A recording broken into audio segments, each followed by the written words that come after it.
A War Machine is a PC that I personally built to take on deep learning and reinforcement learning tasks. Before building my own machine, I actually wanted to buy a pre-built machine because I didn't want to go through the trouble of having to build your own PC. I found a couple of companies that sold these type of machines, which are Lambda Labs and Bison Tech. They have really good machines. I really like their machines, but I don't like their prices. So I thought, hey, I have a computer science degree. How about I try and build my own? Can't be too hard, right? It turns out it's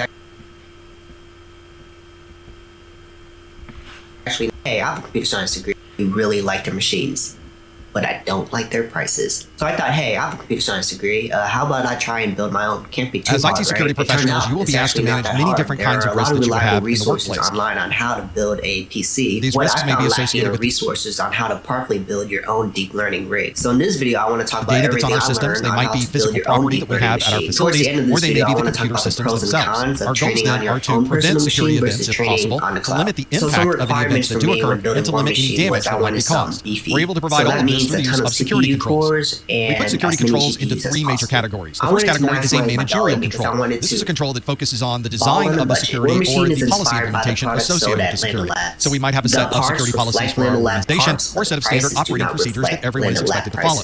The second is operational controls. These are controls that are managed by people. So if we have security guards posted at the front doors, or we have an awareness program to let people know that phishing is a significant concern, these would be operational controls. And of course, we can use our own systems to prevent some of these security events from occurring. These would be technical controls. So if you've implemented antivirus on your workstations, or there's a firewall connecting you to the internet, we consider these technical controls.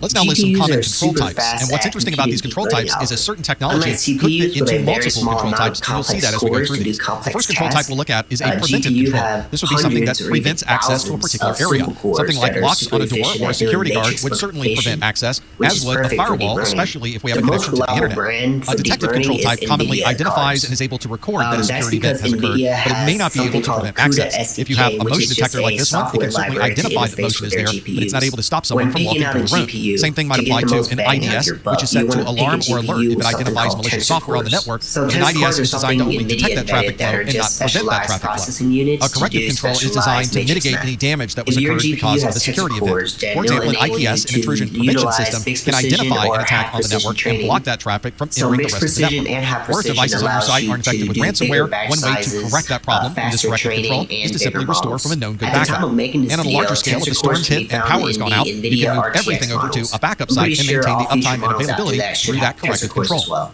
A deterrent may not stop an intrusion from occurring, but it may deter someone from performing an intrusion. For example, there's a warning sign that would let people know that you were watching for any type of problem. There could be a login banner on a sign-in page that lets people know that you're watching for the login. Or there might be lights around your building that might deter someone from breaking in. A compensating control attempts to recover from an intrusion by compensating for the issues that were left behind. For example, if someone stole a laptop with all of our data, we can compensate for that by purchasing a new laptop and restoring that data from backup. Or if someone cut the power to our data center, we can have backup power systems or generators that would compensate for that lack of power. And a physical control type is something we would have in the real world that would prevent the security event. Something like a fence or a door lock would certainly prevent someone from physically gaining access to our facility. Multi-GPU setup is not getting blower-style fans. Blower-style fans expel heat outside of your case, so it's very important for temperature management.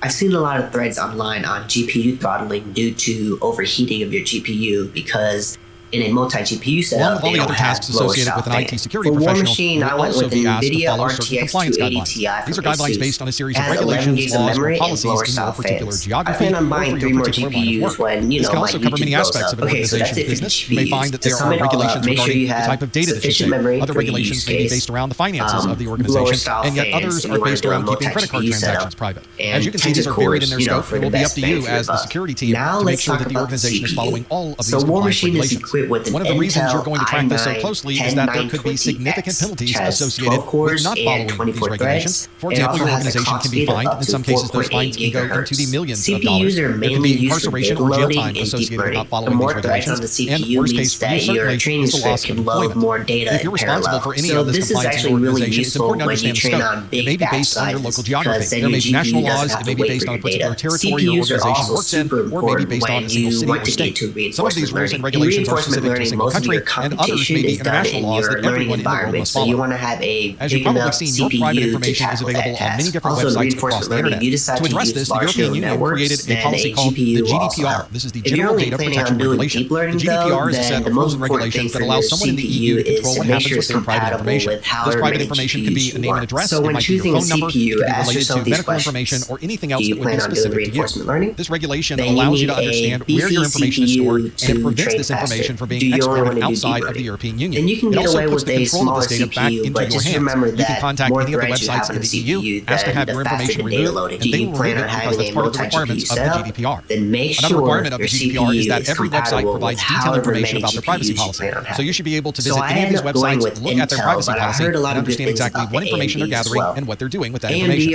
If you're part of an organization that collects and stores credit card details, then you may be subject to the PCI DSS. This is the Payment Card Industry Data Security Standard, and the focus of these rules is to provide protection for credit card transactions. PCI DSS is a series of guidelines that's administered by the payment card industry. This is not a national set of laws or an international series of regulations. It's instead managed by these private organizations. And there are a series of objectives that these rules are based on. The first is that you need to be able to build and maintain a secure network and systems. If someone is sending credit card information, we want to be sure that nobody can look into your network or your systems and be able to see that credit card detail. The cardholder data as part of that transaction needs to be protected, and there needs to be some type of management of vulnerabilities so that all of your systems are always up to date and always patched. We also want to manage who would have access to this credit card information, so every organization that stores credit cards also needs to have strong access control measures in place. To be sure that all of these policies are in place, there should be ongoing testing, and we want to be sure there are existing security policies to address all of these controls around credit card numbers. To be sure that all of these controls are in place and working, there should be periodic audits and tests. And we need to be sure that our existing security policies include all of these controls for credit card information. PCIe slots for however many GPUs you want. Also, make sure your PCIe slots have enough space to fit your GPUs. Each GPU generally takes about 2 space of the PCIe slots. So War Machine is equipped with an X299 Sage motherboard.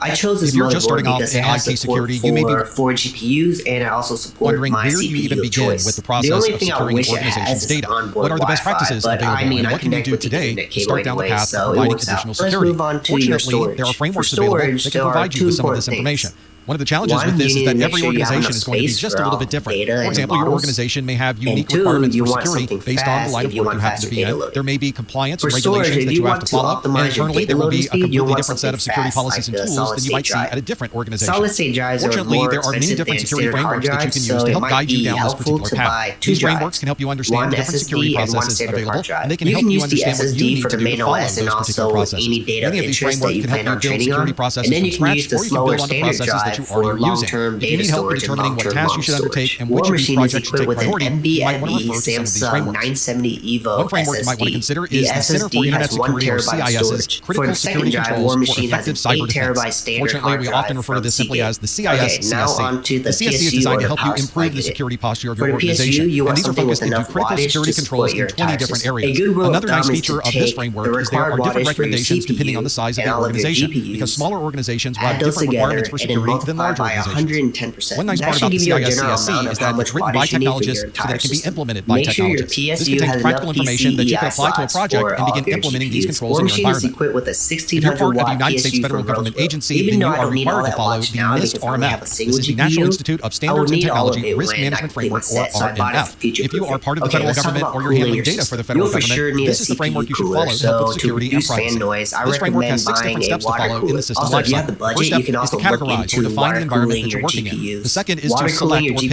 appropriate controls for security and privacy. The third is to implement or define the proper implementation of these particular policies. The fourth is to determine if the policies you put in place are actually working properly. That is the assess step. The fifth step is the authorize step, where you make a decision to authorize a particular system. And the sixth step is to constantly monitor to ensure that you are still in compliance. This is an extensive framework, and it's available to download directly from NIST, the National Institute of Standards and Technology. Another framework from NIST is the Cybersecurity Framework, or the CSF. This framework is designed for commercial implementations, which have a slightly different security posture than a federal government implementation. There are 3 major areas of the CSF. The first is the framework core. This includes identify, protect, detect, respond, and recover. The second area is the framework implementation tiers. This is the section where an organization will understand exactly what their approach will be to cybersecurity and what tools and processes need to be in place to manage the risks that are identified. And the third area is the framework profile, where policies, guidelines, and standards are compared to the implementations that are based on the framework core. If you're in a commercial environment and you're implementing a high-level view of cybersecurity, then you might want to consider the NIST CSF. But I purchased it anyways because these parts were similar to what Lambda Labs were using, and they managed to fit everything inside the case. I still recommend it. Use it as a compass framework is the so you ISO can feel IEC confident on the parts you 27001, which is a purchase. standard for Okay, at the information end, my security training rig management cost me systems, a or little over ISMS. $3,000, Along with which the is still a lot of 27001 money. is the But it's a very 27002, which is a versatile code and practice capable for machine, information so I security shouldn't have controls. any issue There's also the tackling most ISO deep IEC learning problems. 27701, Once I which focuses purchased my on 3 privacy, extra privacy information GPUs, management the systems, entire or bill PIMs. would cost me And on the risk around management side is the $7,000, ISO which is still 31000 about for the International $4,000 Standards for cheaper Risk than Management what you get at Practices. Lambda Labs. These are very detailed Okay, standards now and have many a of very you may broad be scope. So if you're curious, someone who needs why to provide build my own standardization training on an rig? international Can I level, just you may use want to look the at the ISO cloud IEC and pay frameworks. per use? Well, If your organization has yes, you undergone can. an audit, There then you're are probably familiar with the benefits to SSAE training on SOC your 2 own types 1 machine. and 2. Number This is one, from the American cost Institute of savings. Certified Public If you Accountants, or the frequently use your AICPA, GPU for which is an training, auditing then standard called the training on your Statement own on machine can Standards actually for save you Attestation money long Engagements term. number If you're 18, or renting a SSAE B100 18. from During AWS, these audits, that's there's a about series of reports that $3 are an created, hour. and the name for the suite If of you reports that are constantly associated train with for trust the services entire criteria month, it's going for to security add to controls about is the SOC2, $2,100 the System and a month. Organization You Controls can build number your 2. own machine This with audit that money focuses on topics and that use can it include forever. firewalls, Number intrusion 2, prevention or intrusion it's detection, faster to or train on your own multi-factor machine. authentication. Your hardware When is performing these actually audits, you faster may than receive the a Type 1 cloud. audit or a That's Type 2 because the audit. cloud A suffers Type 1 from audit slow I/O examines the because of all controls the in place at a virtualization. particular The date cloud and uses time. a bunch If of you need a broader abstractions and perspective of security virtualizations to controls, you optimize may their undergo own the Type 2 hardware, audit, but that which causes tests the controls slowdowns over a when you're period training that will deep be learning at models. least 6 consecutive Bison months in Tech did some length. research This is with obviously training a on the broad set cloud of audits versus that training cover on a your own large number of hardware, security controls in your and they found environment. that We tend to cheap see these consumer types of hardware audits in very trains large almost just as organizations, since fast smaller as the organizations top don't tend to have cloud the same GPU scope with their you security get. controls. Now there are other free GPU And of course, options there's a like framework Google for cloud Colab compute or as well. This Kaggle, is from the but Cloud you're Security limited Alliance, on or time you're CSA, able to which is use a those not-for-profit GPUs, so organization that then focuses your on options security are in the narrowed cloud. down when The you want CSA to creates a start an cloud experiment. controls I matrix do highly framework, or recommend you CCM, using them where for they most map people starting controls out to on deep standards, learning best though. practices, Okay, so and that's the regulations that guide you on need to how follow to in the build your cloud. own AI This matrix training covers a machine. broad If you scope found of this security for helpful, cloud and if you computing, haven't including already, methodologies please and hit that tools that like you can and use, ways to assess your internal IT organization and the cloud providers that you're going to use, how the Alright security guys, capabilities great can be news. determined I for a just particular bought implementation, this and how to build a RM20 roadmap so that you shoe can rack continually from improve the security Tesco. for your cloud computing So infrastructure. what am I going to build? Well, you guessed it. It's in the title above. So I'll catch you guys right after this.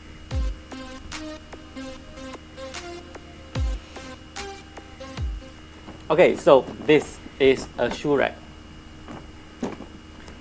What am I going to build?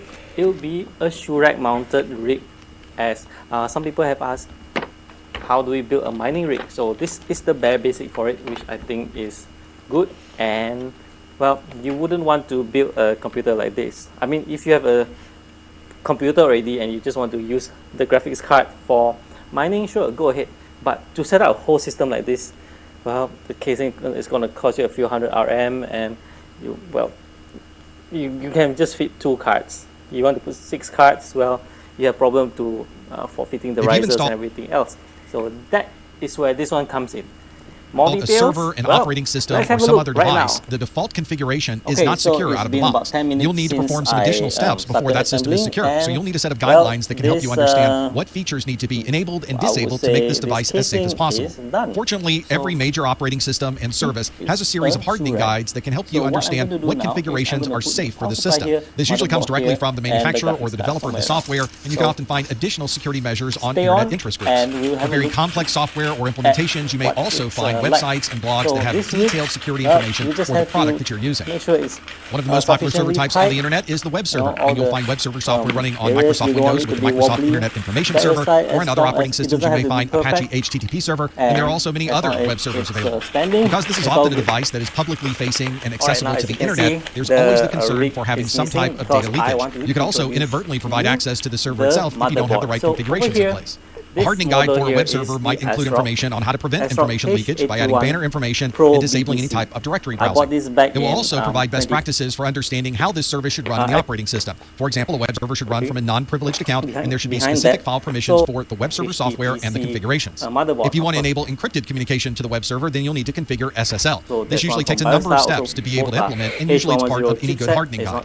And one of the key pieces of information you can get from any web server are the logs that are kept for that service. So you need to have some way to monitor and report on access logs and error logs. In your environment, there will be many different operating systems in use. You might be running Windows, Linux, Mac OS, Android, iOS, and many others. And there are many hardening guides available that are specifically written for these operating systems. Very commonly, these hardening guides include a section on updates and making sure that you're running the latest operating system updates, or in the case of Windows, the latest service packs. There's often security patches that are required for all of these operating systems, so it's important to always stay up to date. For the user accounts that are configured on these systems, there should be a minimum password length and complexity, and there may be configurations that limit the ability for these accounts to operate inside the operating system. There are user accounts that are configured in these operating systems, so there needs to be a minimum password length and a minimum complexity for these passwords. On the network side, we need to consider what this device will be communicating with and who will be communicating inbound to this server. And we should also have some way to constantly monitor the security on this system through antivirus, anti-malware, or some other type of endpoint security software. As for the OS, some of these systems will be running application server software, which might include programming languages or libraries that are required for these applications to operate. This is usually a layer of software that sits between the web server and the data itself. Sometimes you may hear this referred to as middleware. This type of server has a very specific function, so if there are capabilities outside the scope of this application server, we should make sure that those capabilities are disabled.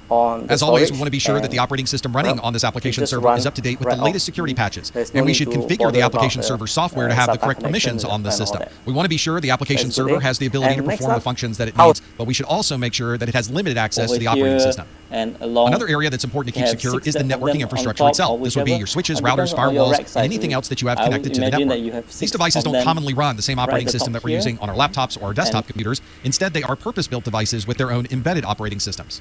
When you first install a switch, a router, or a firewall, you'll notice that there is a default username and password associated with that configuration. So it's important that you always change the default settings for the authentication so that no one else can use those same default credentials to gain access to your systems.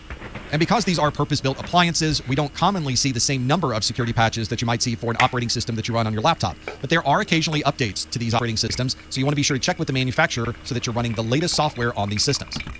Should you get the MacBook Pro for machine learning? I had the same exact question when I was starting my master's in AI and machine learning, and as you can see, I actually bought one at the end. I'll give you the reasons and advantages of doing so. We're going to have a look at some benchmarks, and at the end, I'm going to tell you some disadvantages because this is detailed documentation that covers how all of the different technologies in your environment should be used. This covers your internet use, your telephones, computers, mobile devices, tablets, and anything else that is technology in your company. It's important to document this information so that you have something to go back to if one of these rules is broken.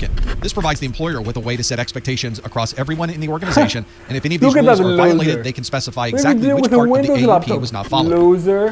In many organizations, there are security policies in place that help to minimize risk. One of these is a job rotation, where you would have people rotate through different jobs and never stay in the same job for any long period of time. This means there would always be someone new in a position, and therefore less of a chance for someone to take advantage of a particular security issue.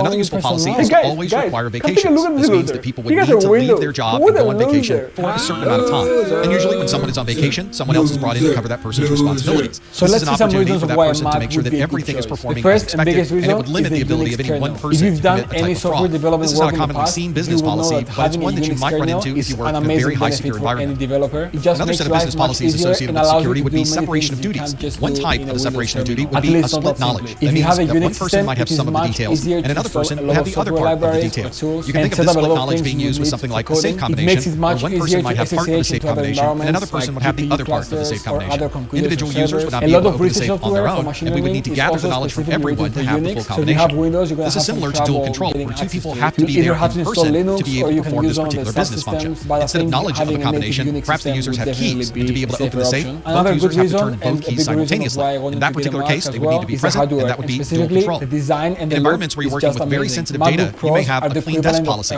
This means if you ever get up and leave your desk for any reason, you have to make sure that no information is left on your desk. This means if you get up to get some coffee, and you go to lunch, or you leave for the day, you have to clean your desk, lock everything away, and only then can you leave your desk.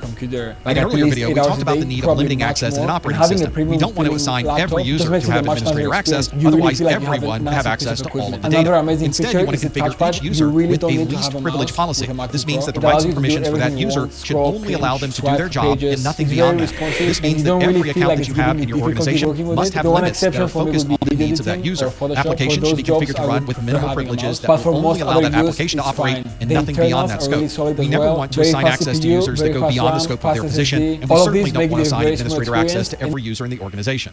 This also limits the scope of what malicious software might be able to do if they get on a user's workstation. If the user's permissions are limited, then the malware will also be limited. If the user has full rights and permissions as an administrator, then the malware would also have rights as an administrator, and we want to be able to limit the scope of malicious software by configuring least privilege. If you're applying for a job, an employer will commonly run a background check. This is a screening that is done prior to employment to verify the information that you provided in your application and on your resume. Background checks can provide credit information, it can identify any criminal history, or other information that can help the employer make a decision on whether to hire that person. The details of what an organization may be able to discover with a background check will vary from location to location, so you'll want to check with the rules and regulations in your geography to see what options are available for you. If a background check is done and an employer decides not to hire someone based on the information in that background check, we refer to that as an adverse action. This may require extensive documentation to be provided for the applicant so that they understand exactly what information was gathered during the background check and why the company decided not to hire them based on that information. In some jurisdictions, an organization may be allowed to run background checks on existing employees, and if they find something appearing in the background check, they might also provide an adverse action. If you're ever working with a third party that would like to limit the information that could be shared, they may ask you to sign an NDA, or non-disclosure agreement. This is a confidentiality agreement where both sides will agree what information can be shared and what information should be kept private. These are relatively common contracts, and they're used constantly to ensure privacy between parties. Another procedure that's commonly done during the hiring process is to evaluate someone's presence on social media. The employer will gather information from social media, such as your Facebook, Twitter, LinkedIn, or Instagram profile, to understand more about your presence on the internet. Since it's difficult to get an accurate representation of somebody in a single interview, using a social media analysis can provide more context and help a company make a hiring decision with an individual. So now we've decided to hire someone. So we'll begin the onboarding process where we'll bring on a new person or bring in a transfer to the organization. On the IT side, there are a number of steps that have to be followed during this onboarding process. For example, there may be agreements that need to be signed, such as the employee handbook or an acceptable